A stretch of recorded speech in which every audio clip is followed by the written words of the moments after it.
Scrub caps! We are making them, and we are making a lot of them because they're needed.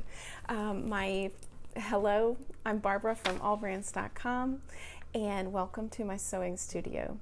Today we are going to be going over a tutorial on how to make your own pattern for and serge and sew a unisex drawstring style cap for essential workers. So why are we making these? We're making these because they need to keep their hair out of a sterile environment. So I think that it's very important, and I've designed this one so that the whole head is covered. And since it's a drawstring style, you can really get away with making it a little bit bigger or smaller to accommodate the larger or smaller head sizes. So I hope this content is helpful for you. Please stay tuned at the very end. I'm going to be showing you other scrub caps that I've made and what I think of them, what I like and don't like about them. So stay tuned at the end for that. So let's head over to our sewing machine. The first thing we need to do is make our pattern. Now I don't have pattern paper at home at this moment, and that's okay. So I took two 8.5 by 11 inch pieces of paper and sewed them together with my sewing machine on the long edge. And then I just opened it up simply and creased the corner. And I'm also going to grab one additional 8.5 by 11 piece of paper, and we're going to bring that over to our cutting mat. So I'm going to measure my head like I'm wearing a headband.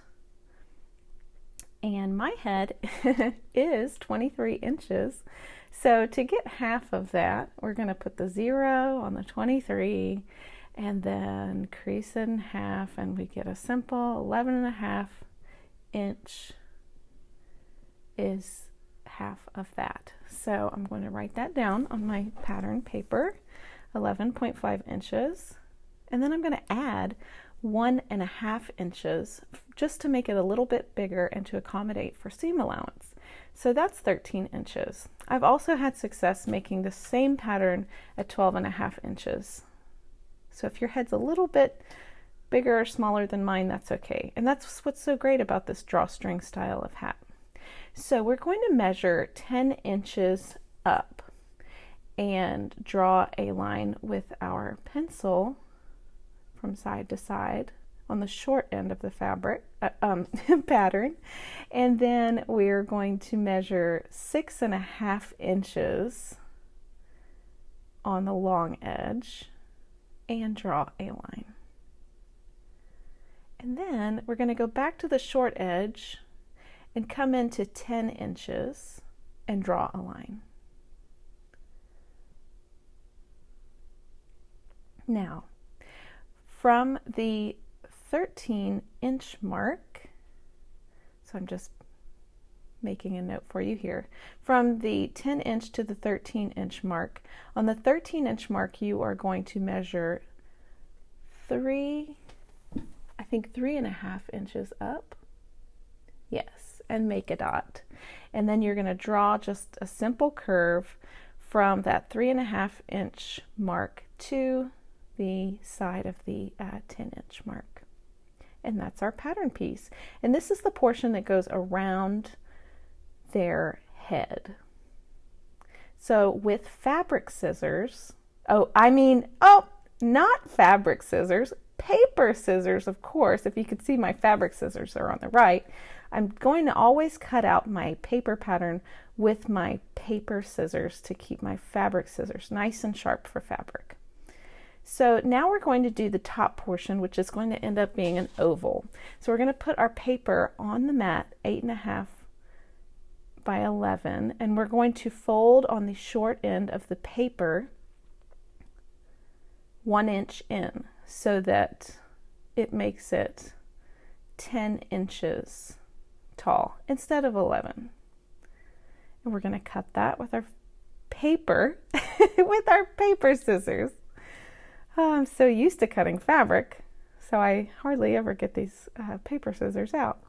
Okay, so then we are going to fold the paper hot dog style, so just like so. And we're going to put that on our cutting mat, And we are going to measure 3.5 inches up and then just fold down. You can also draw this with your pencil and cut. I just prefer to fold it because you can line up the edges and it makes a perfectly straight line.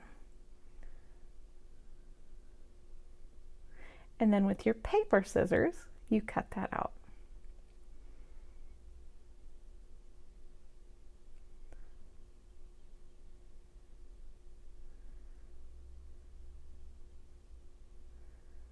Okay, and so I have my fabric slash paper marking pencil here.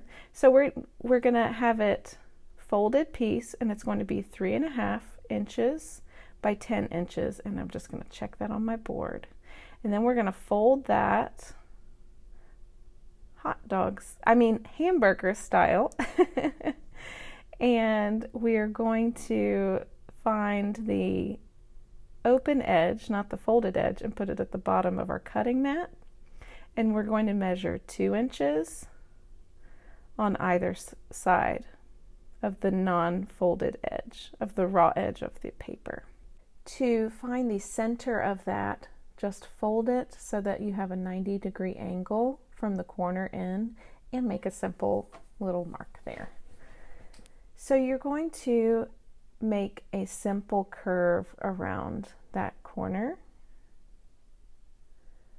and with your paper scissors you are going to cut that out. So this portion of the pattern is for the top of your head, and this portion of the pattern is the band on the fold. Okay, so I'm getting my fabric scissors and or my rotary cutter out for cutting out the pattern. So I have a 45-inch bolt of fabric, and I'm going to find the folded edge and put that at the bottom portion of my cutting mat. And what I really love about this pattern is that it doesn't use a whole lot of fabric. Because it's single lined, and I think that that's important because having a double lined cap is very hot for essential workers. Okay, so on the fold, you're going to mark on your pattern the folded edge on the corner there, and then you're going to line up the bottom with the raw edges of the side, which should already be squared up, and take your rotary cutter and cut around. Now notice I keep my fingers clear of that rotary cutting blade. So just be careful when you use your rotary cutter to keep your hands out of the way when you're doing shapes. I'm going to take my top of the head portion of the pattern, and I'm going to take a single layer of fabric for this one and position it on my fabric. And with my fabric scissors or rotary cutter, I'm going to cut that out. So now that we have both pieces cut out, we're going to go to our serger. Now on the band portion, I've opened it up all the way, and I'm going to go along the straight edges and serge that. If you don't have a serger, find the overlock stitch on your sewing machine and use that, but I do find that to stand up to multiple washes and to finish the edges cleanly, it's important to use a serger. So I'm just doing the 2 outer edges first, just because I think it's easy to just line those up, get those done real quick. And then I'm going to cut the little pieces, how they're connected, with my little side cutter on my serger. And then on the straight portion, I'm going to do a serge stitch all the way down. And I've set my width on my serger so that it's exactly 1/4 inch, and I'm going right along the edge so I don't have very much waste on the end of the fabric.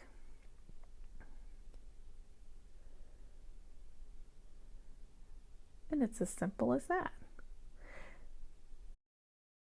So we're going to fold down our serged edges on our long piece of material, and with just your standard foot, I like to line it up with the edge of the clear portion of the J foot on the Brother machines.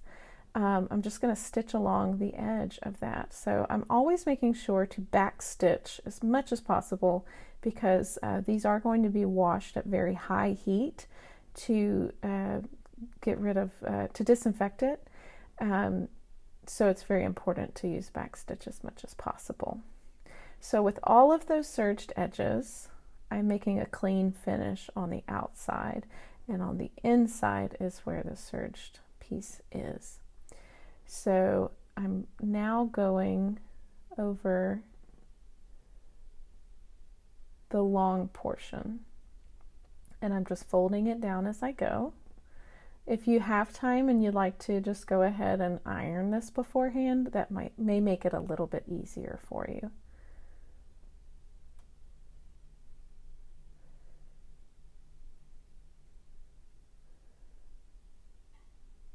I'm using something that I like to call finger pressing. So just going nice and slow. Just make sure that you just tack down that serge stitch.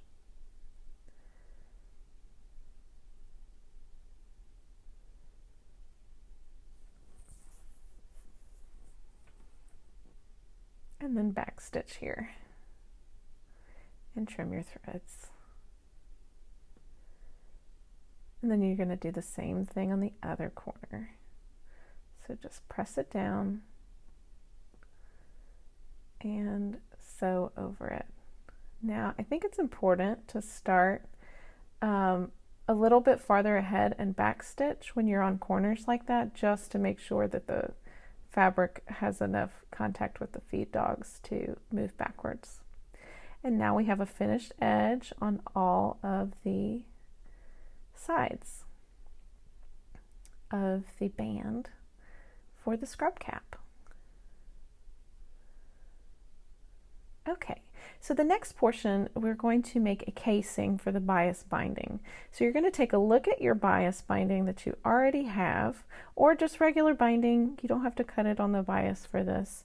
And I measured that 1 inch is a good allowance for an opening for that binding. So I have guidelines on my machine that I absolutely love, so I'm going to use that with my projector on the Brother XP1 Luminaire.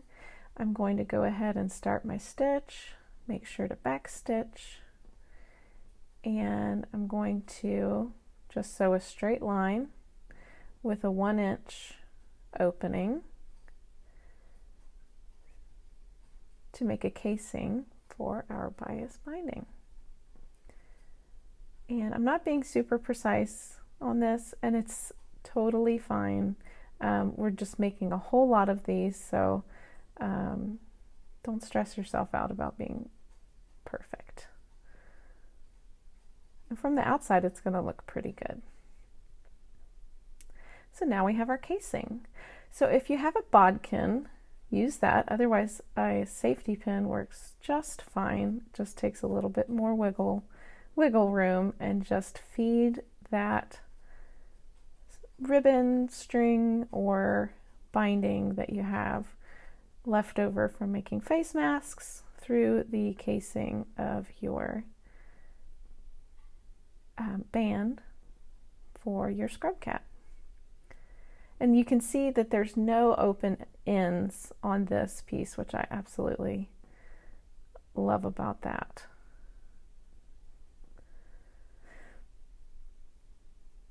Okay, so now we have that all prepared.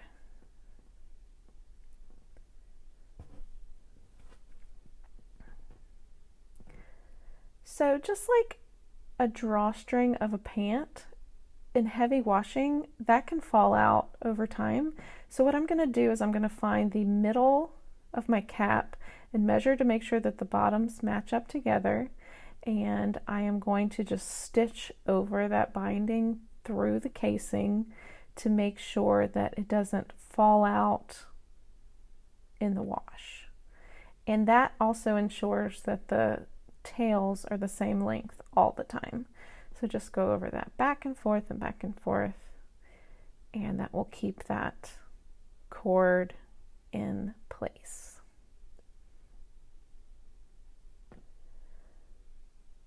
Okay, and so now we're going to put our finger at the very end so that we don't go over the casing that's we created to feed the bias binding through, and we're going to stitch that forward and back and forward and back a few times on the very end there. Okay, so now we're going to take our oval top of the hat piece, fold it in half, right sides together, and make a little finger crease in there. And then we're going to find the fold of the fabric on the band, and then putting the folds together, right sides of the fabric together. Barbara, right sides. We're going to fix it. There we go. Right sides together. So the pattern printed pieces together. So now if you did want to make a French seam, you can totally put wrong sides together at first and then sew the inside, and I think that that is perfect for making it look nice on the inside. But we are just going to do a simple serge stitch around there. So from the top center, I am going to, and right now you should probably pin this, but when you've made 100 of these caps, you start to get a feel for it and you don't have to pin it after a while. But we're just going to stitch the oval piece to the headband portion of the cap, and we're going to go very slow and just fold the pieces in place so that the raw edges line up together. And we're going to go not all the way to the end of this. I'm going to stop before I reach the bottom corner because we're going to stitch that part later. So I'm just putting it in place from the front center to like the back at like a 45-degree angle. And then we're going to turn it and do the same thing on the other side from the temple to the back of the ear area on the cap.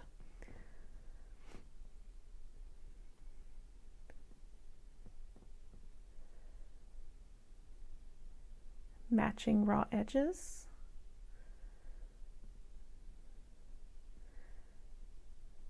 Now you'll find when your oval portion's on the bottom, you're going to have to do a lot more folding from the top, and that's okay.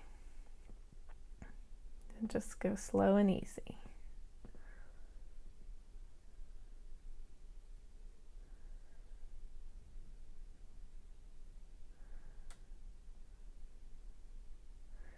And if you need to do a big turn, you can lift your presser foot a little bit and get the fabric back under the foot.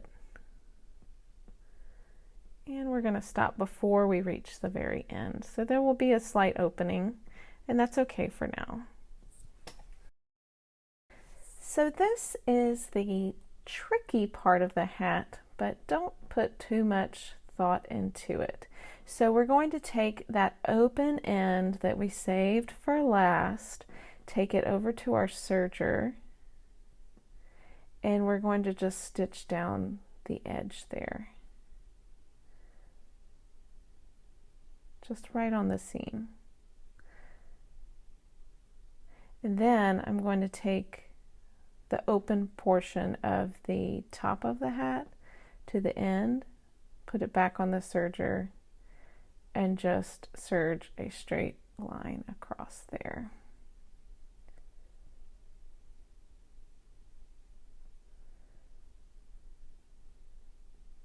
And this basically completes the cap. So you can turn it inside out, check out to make sure that you don't have any open edges, which you can serge and finish if you have any open pieces. So now we have our finished cap. Now if you wanted to do the French seam here, then you wouldn't see the serge stitches, but I think that this is totally fine. We're going to trim our are loose threads, and you can see that on the back you have the option now to add some buttons. So from the corners of the back, so like behind your ear, you can make a mark for placement for the buttons, and you can see that the drawstring and how that works. So to sew on a button, you're going to take your button sewing foot on your sewing machine. For the brothers, that's the M foot. On the some of the brothers, you can put the button in between a bottom portion. There's also a clear thing on the top that you can move back and forth to make it the button further away from your fabric. I do use that whenever I sew on my buttons, on my scrub caps or on my headbands. So you're going to line up those little holes so that when you choose your either zigzag stitch or button sewing on stitch on your machine, on the luminaire, we're going to get out of this screen and we're going to go to our buttonhole section, and there's going to be a little stitch that looks like a button, and it's automatically going to lower the feed dogs and set the stitch width so that it is the button hole opening size.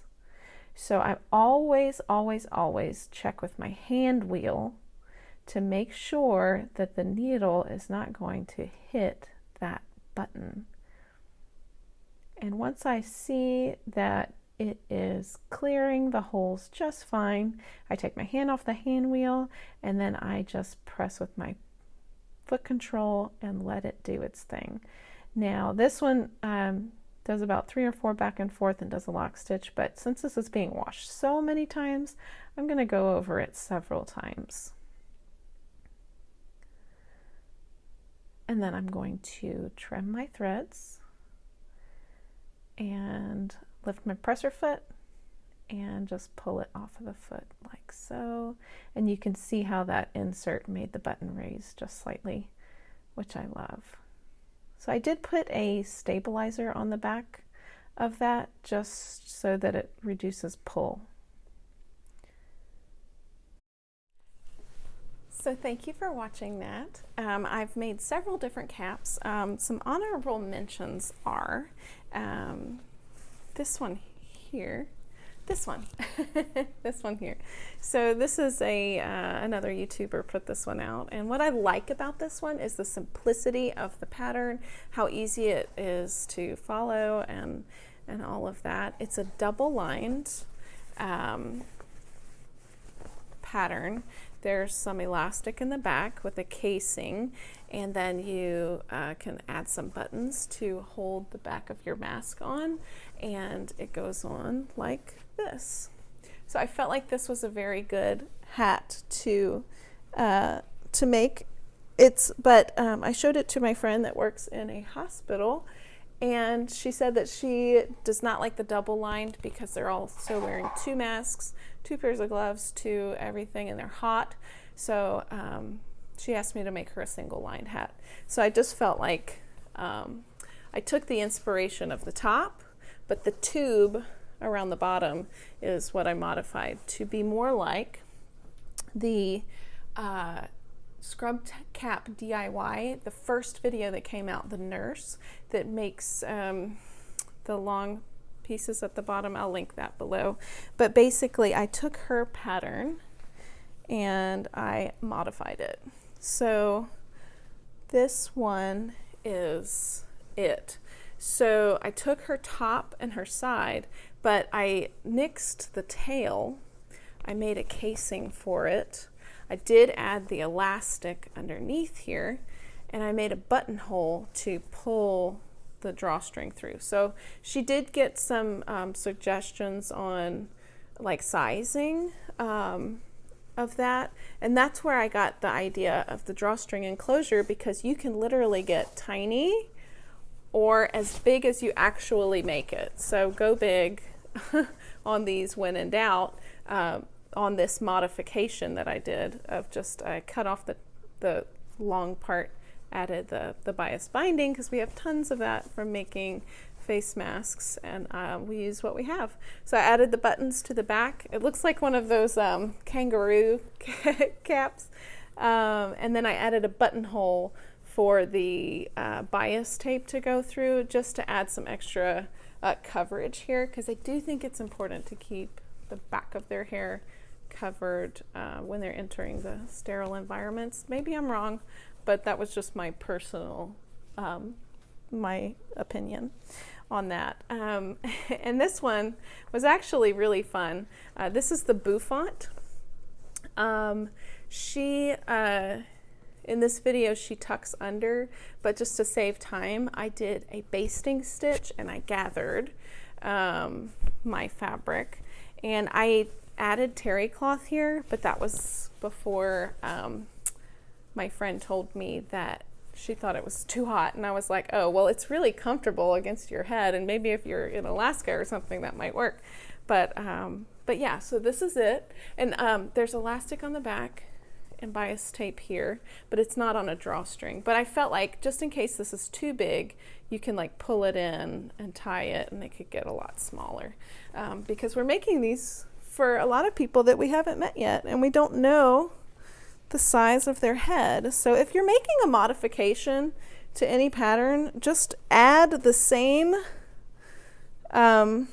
allowance out when you're making it bigger, or in when you're making it smaller, and it should work too, just as long as it's consistently the same. So Little Miss Muffet sat on the top of it is what I think of when I think of this, but it's very effective. I think you can have vertical hair in this one.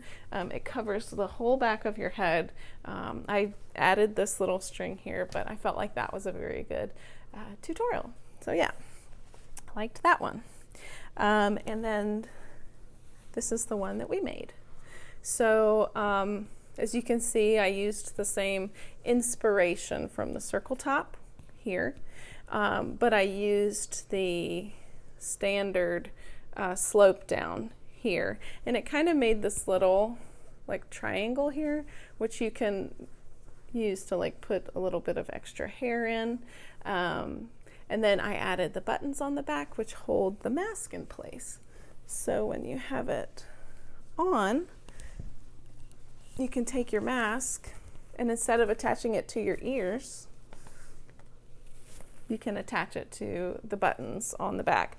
So for placement of the buttons, I think it's important to just go like up from your ears, right here, like from the back, like at a 45-degree angle. So yeah, I hope this video was helpful for you.